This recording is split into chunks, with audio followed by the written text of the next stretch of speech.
project entails cutting out kind of hundreds of these small deer stencils.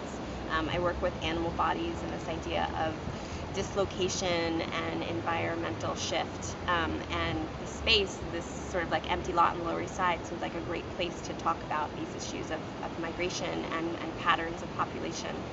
So I'm making small deer stencils and kind of like cutting them out as reliefs and sticking them with sort of like epoxy caulk to the side of this building to make sort of this really large, engaging traveling herd of deer that's moving through the corridor of this building.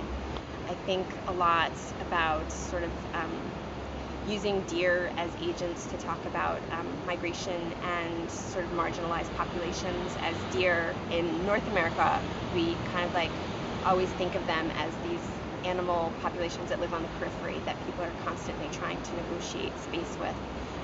But I think that talks about kind of this larger issue of development and about how we move populations around and not really thinking about the consequences or about sort of like the larger ramifications of population and about stability.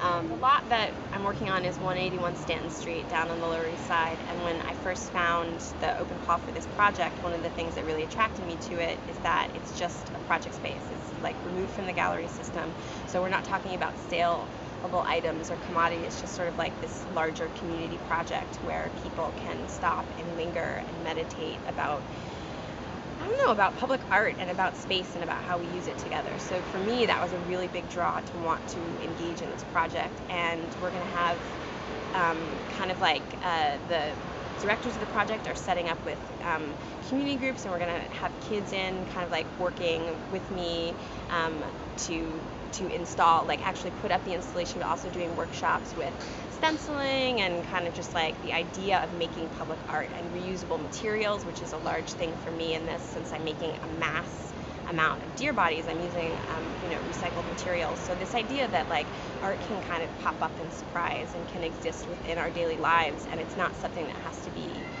corralled into a gallery or museum space, and it's not something that has to require money from people in the community participating.